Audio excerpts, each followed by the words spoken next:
Welcome to Purple Easel Spotlight, where we put the spotlight on artists and creatives. My name's Latoya. And I'm Megan. And we're both art instructors here at California's largest paint sip studio, Purple Easel. Today we're going to be talking about Banksy. Ooh. Yes, and I bought this shirt just for this episode. Oh, girl. And Banksy is a graffiti artist known for his distinctive stencil style. His art often contains social and political commentary, tackling various issues such as war, capitalism, greed, and social inequalities. His pieces often combine dark human with a powerful imagery, challenging viewers to think critically about contemporary issues. So not much is known about Banksy, clearly, if you've been... Shrouded in mystery. Exactly. Yeah. So if you've, been under a rock the whole time, you'll know that there's not a lot of there's a lot of mystery surrounding Banksy. So evading the authorities was one reason as to why... You want to keep doing your thing. You've got to be around to do it. Exactly. So that was one reason why, as to the reason, he is a mystery. But also he noticed that, there's a buzz and an allure around not knowing. And us, his fans and everything, they don't want to know what he looks like. Don't need to. Mm-mm. I feel like if you did know what he looked like, it would be, when you found out what Boba Fett looked like. You're a kid, you're like, oh, Boba Fett's so cool. I know, I was doing this dude. Just a dude. Just the guy. I just take all the mystery. But we do know some things about him, that he was born in 1974 in the UK. He's now 49 years old. And he used to write his name Robin Banks, B-A-N-X, but decided Banksy was a lot easier to write on the walls. Yeah, that makes sense. So when he was a young boy at the age of 18, he was tagging with his friends and on a train, right? And the cops come. And so his friends disperse and they make it to the car, but he doesn't. He has to hide under a dumpster truck. And he was there for an hour and a half. And so he was there the whole time with oil dripping on his face, and he's looking at what he was making the tag. And he's like, dang, I might have to cut my time in half or just ditch this image that I was going to do, all along.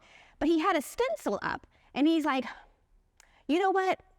I could just copy that style. That's just quicker. It's just easier. I'm going to do stencil. So that's where he got to this idea of just doing stencil, because he was just staring at it.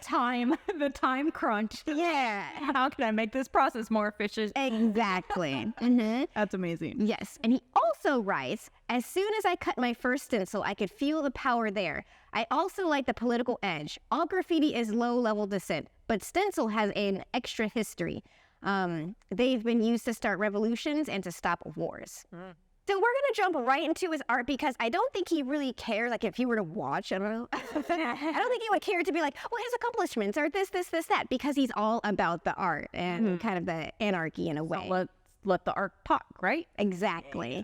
So this first one is One Nation Under CCTV by Banksy. The really cool thing I like about his work is he will oftentimes incorporate the natural element that is there, whether that just be the camera. It was already existing. This is perfect for him to just be oh, this is about surveillance. And this is a critique of the ever-present nature of surveillance in today's world. Big brother. So obviously, Girl with the Balloon is one of his most recognized pieces. And this piece is just a gentle reminder that good times are fleeting, and we should enjoy the good times that we have while we have them, because we'll on them and they're gone. I thought it was just a cute picture. I thought it had to do with something completely different, actually. Really? Yeah, something more historical. Yeah, I could see that. I find it interesting, the location. There's also a little tag that says there's always hope. I'm curious if that was there before, or if that got added after, if that was him, if it was somebody else. Yeah, I was thinking the same. I'm I don't know. That's, one cool thing, and we'll get into that a little bit later, is that he just makes it and leaves. He doesn't bridle them or nothing. So whatever happens before and after is just whatever. Yeah. Living art. And also here, Purple Easel, we paid a little homage to this particular piece, actually. So this is one of, in Purple Easel history, is one of the most popular paintings, and it's based off of The Girl with the Balloon. And it is on Purple Easel Plus too, if you wanted to check it out, if you wanted to like be at home and paint this as well. But yeah, this was one of our most popular pieces for many years. Yeah, I love how we've played up the urban feeling with like the brick stone situation, nitty gritty. Yeah, it's fun. I like this one a lot. I painted this one a gazillion times. I'm like a pro at explaining the silhouette, by the way. I'm just proud of that. I'll look for tips when it comes my turn. Yes. So we also have the flower thrower / flower bomb / rage / love is in the air. Who comes up with these titles if it's not him? I gotta know. You know what? I don't know. Society or like the, not necessarily society, but in a way, this one kind of, yes. I know the museums do a thing and the agents do a thing. And so there's that. So that's my favorite thing about Banksy is because he doesn't title it. He doesn't give any context. Like what he intends could be completely different than how the viewers like take it. Yes. He's probably sitting back going, cool, bro. Not what I was going for. I was totally thinking of this whole time I was doing research. I'm like, is this even what I hear? Right. It's our best guess, right? Yeah, like exactly. Professional. Exactly. And I suppose at least the description behind this is make peace, not war. Yeah. Let's throw some love around. Yeah. I like it. Mm-hmm. So this is a newer one. I think it was made in about 2014. Seen this. Yes, Mobile Lovers. And it's very self-explanatory. And if you go to the next picture, you'll kind of see what it looks like. Oh, that's cool. There's a term for this now. And I can't think of what it is. But about, being so checked out of your relationship that you're closer to your phone than your actual partner and spending time with them is like completely lost. Yeah. Because people will just like both stare at their phones the whole time. Yeah, that's a sad state of affairs. That's what I'm getting from that image. Yes, absolutely. So for that term, let's check the internet. Let's do a little boop bop bop boop boop boop boop, and we found it. Fubbing. Oh, don't be fubbing. It's a weird disrespect. It's a really weird word. I would be very interested on what the etymology of that one is and how that word came to me. Yeah, as partner, but that sounds weird. Not gonna lie. Phone and snubbing. I get it. Oh, phone snubbing. I was way over complicating it. It's that simple. Okay. Phone snubbing. So these images, there's no titles. They were just on his website, and I just picked a bunch of them because I liked them. So we're gonna look at them. All right. So this first one I like. Also very self-explanatory. It's just cracking the whip on the kids, make them money, get that capitalism. It really reads like gentrification to me. He's got his little hard hat on, and he's like, "We don't need you here. Get out the way." I do see that because you do see an old. It hurts my heart. Okay. Yeah, because it's not just kids too. Yeah. Pushing out everybody. It's the great thing about art is everybody sees something a little different. I was thinking more like capitalism, like. I mean, it gives that vibe too because, the whole like, let's increase, but the hard hat is kind of switches. Some businessman wanting to make a skyrise somewhere and. Nice. Gotta make the space. So this was cool. Just because, again, it was there and he decided to do a thing with the space. Amazing. Yeah. People who can think on their feet like that. It's just, I love that so much. Like when you see googly eyes in just the right spot when you're out in public, like somebody saw something. Yeah. That's exactly what it's giving. Yeah. It's cute. It's also just there like a little teeter-totter. Yeah, that's not safety. It's not good. Yes. I like this one because the wheel's gone and it's as if she took the wheel and just made a hula hoop out of it. I mean, why not? Yeah. Don't let them spokes get in the way. Just take the tire off. Graffiti is a crime. It's again, some of it is just very self-explanatory. Right. All the commentary. Yes. This one I liked. I thought it had a pretty deep meaning to it because of the caveman drawing and just like last cow. Yeah. So for those of you who are not familiar, one of the oldest documented art pieces is in a cave in France, and it's got a bunch of animals and the first like human hand figure kind of represented. They've got hunters. So I've mentioned before how we've been taking or painting pictures of our food since the beginning of time. And this is literally it. They're describing the hunt. Yeah. You know, and so that's crazy. He's basically just going right over it. Yeah. So there's some pieces that are really, there's one, it's like called Shop to Drop. I didn't add it, but it's cute. It's like a woman and she's dropping from like the ceiling, but it's a really, really tall piece. And so Banksy did get, what do you call those things? The Scaffolding? yeah, got scaffolding for it. Did it. It did take him some time, like a number of hours. But the craziest thing about this is, he's doing it, but no one I don't know. It's How do you not know, right? yeah. And so he got the scaffolding. So there's a record of him, you know, he's elusive, but maybe it's the fact that people are just walking day to day and they're doing their thing, so they don't really care. And this was done in broad daylight, from my understanding of it. But there are pieces that he does this is really quick on the fly, or they're in areas that are less populated. Right. So, and then at nighttime, you know, no one's really there, so he can just do it really quick.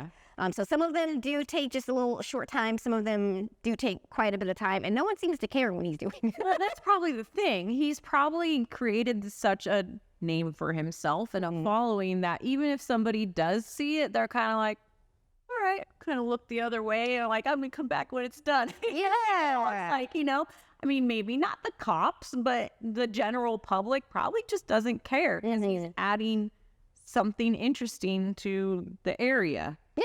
I think that's the case. So Banksy is also known for his prankster performance art that he pulls in major museums. So this one at the Louvre, he successfully installed an image of the Mona Lisa plastered with a smiley face sticker called the Mona Lisa Smiles. How? I mean, Very nice, very nice. it's like national treasure level, but pranky. Okay, so here's another thing. So you can contact Banksy. So he does have people and connections, and they'll keep him quiet. Like they don't like betray him and be like, haha, this is Banksy. Right. It's like a third party situation with the agents and the museum people and writers and journalists and stuff like that. And he does cover his face, but he's not so elusive to where you can't get a hold of him. So I feel like because this is, you know, the Louvre, They probably, they had to have been in on it. Yes. That's what I think. Yeah, that makes sense. There is also a movie. Have you seen Exit Through the Gift Shop?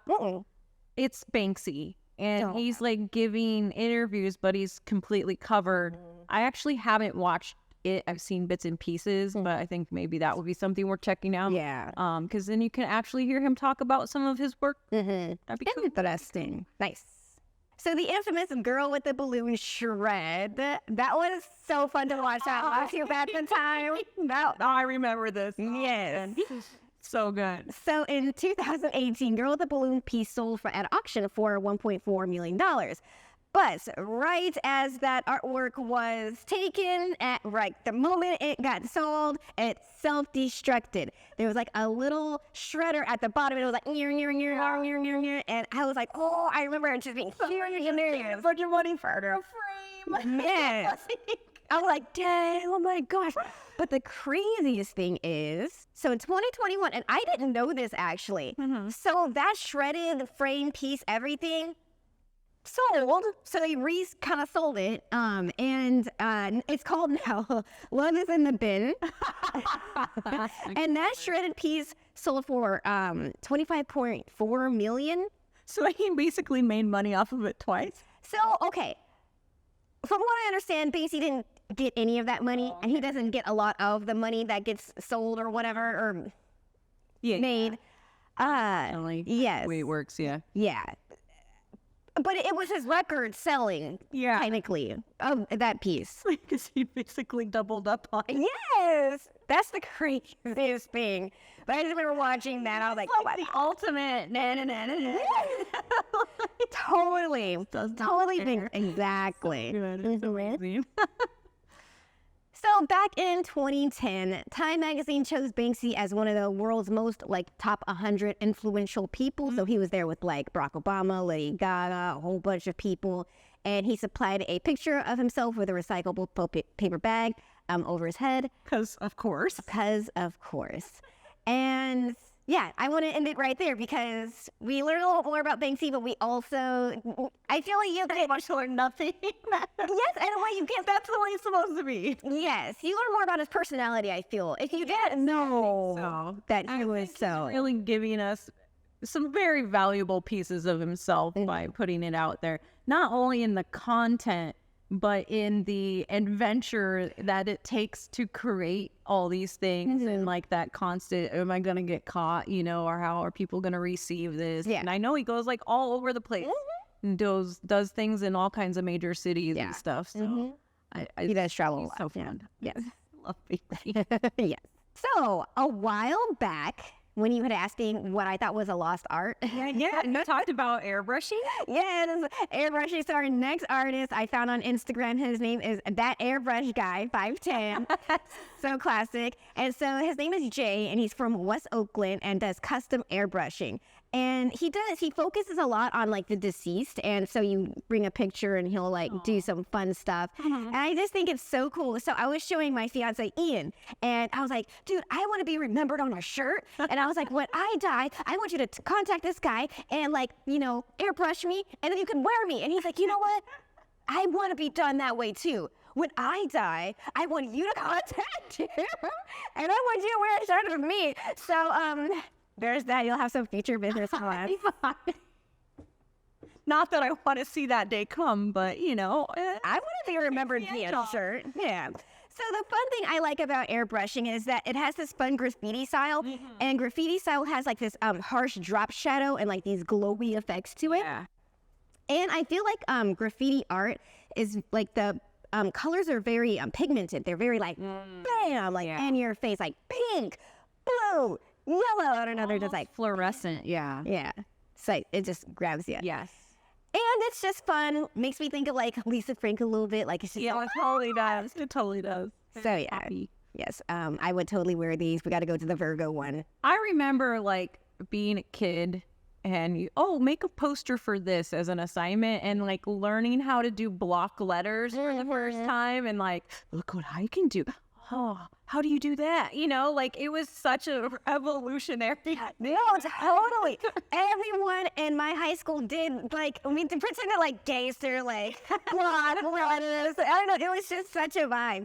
And I don't know what other people feel about this, but for me, it's very nostalgic, and I kind of wish the style was back. And also, I feel like you could catch airbrushers back in the day anywhere. They'd be at festivals. You'd go somewhere, and then you'd get some cool airbrush stuff. I don't know. I feel like there were cars, classic cars would get the airbrush treatment, and it was a whole it was subculture. It was. Yeah, I wouldn't mind seeing that come back a little bit, and it does totally give Lisa Frank vibes. And we're going for all this nostalgia stuff lately. Yes, bringing back all the stuff. So I mean, the powers that be, I hope you're listening. That's what the people want. Yes, we want me being the people. We are the two people. The two whole people. So this is what I mean by taking a dear loved one and making a cool jacket out of them. Oh, that's so sweet. Yeah, it's basically a portrait, but with that style. Yeah. Do you remember the Gangster Bugs Bunny and yeah, with this big chain? Yes, airbrush. Yeah. So in general, I just think it's cool. I wanted to give him a shout out. If you're interested in getting such things, you can always contact him for it. And the cool thing I like about it is that it's very street. It looks like you could just, the cool thing about graffiti and all that stuff, you could just do it. You don't need an easel and I don't know. It's just, you could just do it on the street. It's just, I don't know. It's a public thing. Yeah. Well, I've seen so many cool reels and stuff of people doing can art on the street, just moons and different landscape settings and all kinds of stuff, and they just blow through them, and people just walk by and be like, oh, I like that one, how much? That's kind of cool. It's like busking, but art. Yeah. So Megan, My question for you is with graffiti art. I feel like there's a good, the bad, the ugly with graffiti art. What is your opinions on that? So I am all about street art. I get excited when I see it. And I think that's the layman in me. It's not even the artist in me, because I see other people respond to it as well who have no like association with the arts. That said, I don't like tagging. I mean, there's the whole turf situation, which always kind of makes me nervous. Like, what am I walking into? Yeah. But it's also just not aesthetically pleasing. Yeah. Unless they do something fun with it. But there was a portion of the 101 going up through LA that had really cool murals along the freeway. And it was like some kids playing basketball and then like a big face really close up. And then those were there for years. And then all of a sudden somebody just tagged over it. And it made me so sad. Because it added nothing. Yeah. And it's destroying somebody else's work. And then at that point, they just painted over the whole thing. That sucks. I know. That sucks. Right? And it doesn't add anything to it. If you're going to do it, make it look cool. Right. It can still be your name, your name, whatever. Just one good. Put some colors. Yeah, put some effort into it. I don't know. Make it an art form. Right. I don't know. But, you know, so my fiance is a muralist, and there is someone who works at his company who use spray can. And I see people do murals with spray can all the time. And so he was, I guess, I don't know if he was like the first one, but he's like, hey guys, they're missing so much. You could do so much with like spray cans, and you could speed up some of the processes. And so one day they were like, you know, for work, we're just going to listen to it. He's going to give us like a demo, and we're all going to try spray can and see how, and incorporate into the murals and stuff. So there's a lot of cool stuff you can do with spray can. Absolutely. I never tried, but it seems cool to me. Yeah. So kind of back to the tagging thing, like it makes me sad when I'm hiking. And I see like random things on a rock. Yeah. Now, if I see a heart painted on something, I'm like, oh, you know, but it's got a completely different connotation and vibe attached to it. Yeah. Let's put nice, beautiful things out into the world. Agree. Not ugly things. Yeah, I agree. But I will say there is one hike I went on. It's somewhere in the Valley, LA area. I don't remember. It was a friend who took me. But we're hiking, and then we come along like an abandoned something or other. And it was just covered. And people like painting stuff over other people's stuff. And while that makes me sad in some situations, in this particular one, it was just like a mashup. It's kind of like those restaurants when you go and all the have people's names just like piled on, and it gives an overall effect that's kind of cool. And just stumbling across that out of nowhere was like, oh dang, I took so many pictures one time. That does sound pretty neat. Yeah. Okay. And I can totally understand why people were going out there, because they're not going to get caught. Exactly. So the difference between graffiti and a mural, what is that? I can only say from my experience and just being an artist, both can look good. Yeah. I think graffiti has a different twang to it.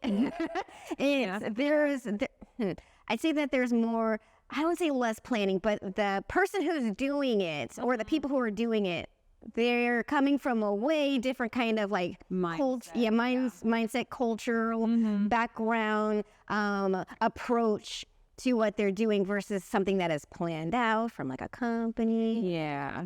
I think a lot of murals are commissioned. Like, hey, paint something cool on the side of my building versus, hey, let me find a spot. Yeah, I'm going to do it. To do this thing that I want to do.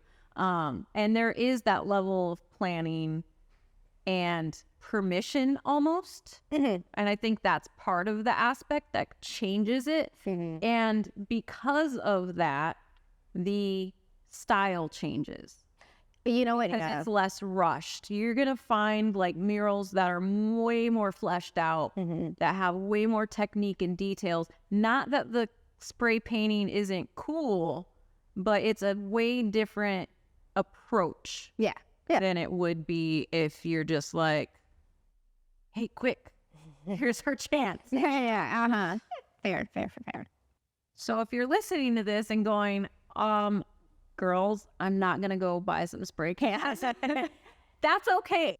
Because there's so many ways that you can put your stamp on things and kind of graffiti things up without actually going out and tagging and putting yourself at risk or whatever, but also so you can keep it and look at it every day. Yeah. But like there's so many cool projects that you can find DIYs. Like I did my dresser and I made it to match. It was like an old Goodwill dresser and my room at the time was like teal and purple and like a dark blue. And so I made my dresser with the paint from the walls and like I've kept the dresser because it's so cool. It's not practical for me anymore. It's too small. But I just love it so much and it's like my piece. Nice. And I think surrounding yourself with things that have meaning to you, even if it's your notebook and you put your name super cool across the front of it. Yeah.